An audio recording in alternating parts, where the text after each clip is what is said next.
good was it to see that sort of performance out there for the most part? Yeah, obviously we knew how foul disciplined we had to be tonight, and for the most part, I'm fairly happy with some ones that we'll still talk about, and Jalen does a good job of pushing into people at different times. Cooksey was aggressive the second half, but yeah, I thought. It's the first quarter that you want, right? When we hold a team to 16 or something on their home floor, and it was just the perfect way for us to come out and start. The attention to detail in the scout, and obviously put some points on the board as well.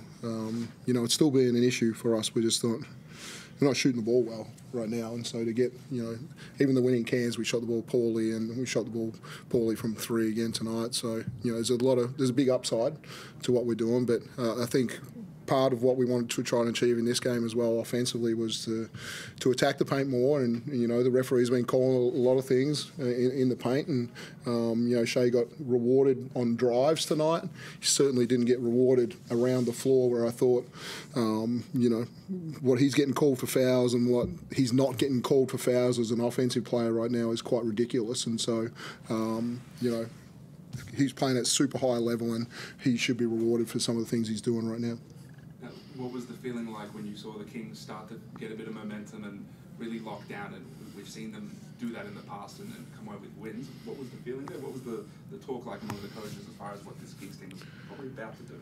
Yeah, different groups on the floor. The switching group, the team that wanted to get out and run and attack the rim. Again, I thought we had some reasonable looks through that period, but the part that scared me was, I think we had one turnover for the half, and then had, something like 8 in the second half, and I thought we just threw the ball to them and fueled them a little bit. Was it concerning? Yeah, there's a 14-0 run there, and that's always pretty concerning. But yeah, I thought composure at the start of the fourth. That thing's at 6 or 8 or something, and we blow it, we get it back out, go on an 8-0 run ourselves, and I think that's what I'm really proud of in this group today, to say we're under threat and we composed ourselves, and then obviously under threat again, and we execute to get a win. So a lot of positives are coming out of this one. Who drew up that play at the end to get Delhi in the post and that Chris back there? Yeah, obviously, everyone, I walked into the timeout and they're like, are we running this? And the coaches were all on the same page about what we were running. Delhi's an elite passer. Obviously a player that can get Whitey open, get Chris open, high percentage shots, short amount of time. Well executed. Jack, was there anything different out there for you? You obviously scored at a higher rate than you have been over the past few weeks. Did you see anything out there, or was it a personal thing for you to go out there and be a bit more assertive? I wouldn't say it was so much a personal thing. I think it's just understanding that for us to be at our best, I just need to be aggressive and assertive out there. I think when I'm aggressive, it sort of has good gravity for us and lets other guys get open, and we can get guys in the paint. And that's something that I've definitely tried to, implement today. Probably should have done it a bit more, but really get my foot in the paint and try and draw contact and put pressure on the refs, as has been happening to us. We wanted to make a point of getting to the free throw line more, and we're getting there, and we're limiting them, but still not at the level we want to be. But yeah, definitely just wanting to get more stops and be the defensive team we know we can be, and then have that feed into our offense and just play with great pace, space, and freedom. I think that's when we're at our best. Jack, you said you put up some shots, but 10 of 17 sounds pretty good to me. Throw in 10 rebounds, your 11th double-double of the season. Now, Xavier also had a double-double tonight, but it's a matchup you seem to really enjoy. It clearly brings out some of your best basketball. It's fun. I've known Xavier for a long time. We're at the AIS together for a little while before he went to college, and someone I've followed his career for a long time, and I love competing against him. He's a great player. Obviously, he has been in this league for a long time, as well as overseas and with the national team, and it's just a fun matchup. So I think just as competitors, you want these sort of games, and especially just the game in general, where you're fighting for second place, and it's got that playoff intensity. These are the games that you play basketball for, where you're on the road and you see what you're made of, and we're in a bit of a rough patch at the minute, and trying to claw our way out of it. And we knew it was going to take everyone, and to have these sort of matchups and be able to come out here with a win and fight their late push at the end of the game is definitely satisfying. I was going to ask about the final play. Did it seemed to unfold simply? It seemed to unfold easily. Did you expect it to unfold as effectively as it did? No. While one of the league's elite defenders was the man trying to stop you. Yeah, well, I knew part of the play was obviously the back pick, and Chris set a hell of a screen, and credit to him, and obviously Daly as a passer, as two pretty elite guys to help me, get the bucket. But I was actually worried I was going to smoke the layup. Honestly, I was going to dunk it, then I saw sort of, I think it was Bull obviously come and try and make a play at it and try to shield it, and yeah, fortunately made it. But I don't get that shot without Daly. First of all, fighting the physicality and getting a good catch, and Chris setting. Probably the best screen of the night. We talk about coming into this game, how are we going to help a teammate? How are we going to make someone else better? And that's, a big-time play from our captain and one of the best scorers in the league and has been for a long time. So credit to those guys. Makes my job a lot easier. I just have to go there and catch a ball and make a layup. But yeah, fortunate that we got the W. Dilly, I think, had 7 assists to half-time, and his only assist in the second half was a big one for the match winner. But Shea Illy, coach, his 2 top scores this season have been against the Kings. Is there something about this matchup that suits Shea, or is that just coincidence? Yeah, obviously the matchup against Jalen is something he gets up for as the defensive player of the year.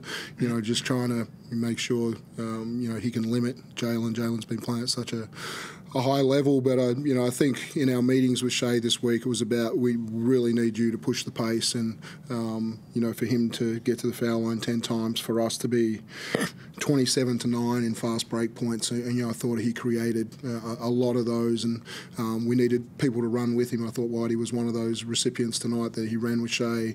There's some drop-offs, and he finished those, and so he's one guy on our team that can really create advantages and for himself and for others, and did a great job tonight. Shea Illy and Sean Bruce had a fair bit to say during the game and at full time and post half time. Do you know what they were dueling over? Don't care. No. Dean, does it change your preparations at all when the Kings have the stuff with Lawrence and Turner today? Obviously, pretty last minute to be cutting a player out of the roster. I'm sure someone you did a lot of film on. Yeah, we did enough film. I don't think we overdid it on him.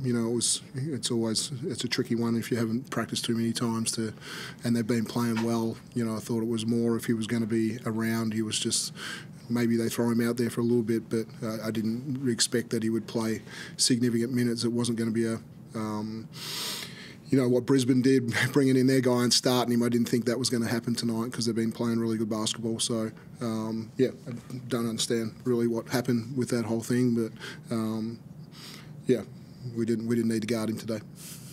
You spoke about Schilling maybe not getting the calls that you think he should get. I assume you mean when bringing the ball up and on inbounds and things like that.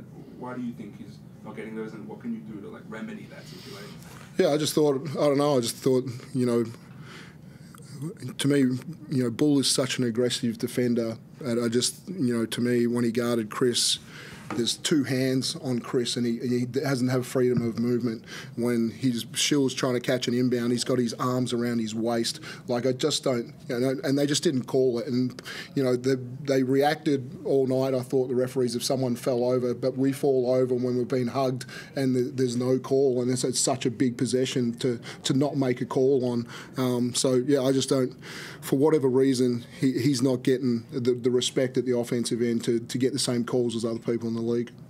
What's the key to carrying this on? Because you had a similar sort of game in Cairns where it was a little bit grimy.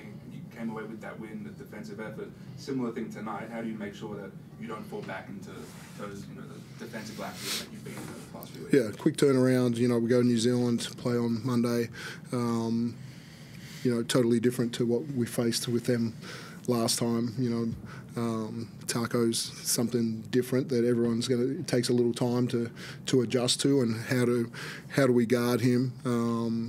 I thought we had a really positive game when we went over there and played, and there was one of the games that we had 3 or 4, 3 guys out, I think, and one of our real positive wins. So we go over there with a lot of confidence about how we play. For us tonight, it was, those games where we had people out, everyone kind of stepped up. And so the challenge for this group right now is when we've got everybody healthy, what are the step-ups that everybody can make? What are the next things? So, I thought I subbed tonight if I just didn't think we were doing the right things defensively, and I've got to maintain that. If I see any kind of slippages, it's got to be a time out to change coverage or do coverage better, and it's got to be pull people in and out if they're not doing the right things defensively. Anyone on the Zoom? Thank you, boys. Cheers. Thanks, guys. Good luck.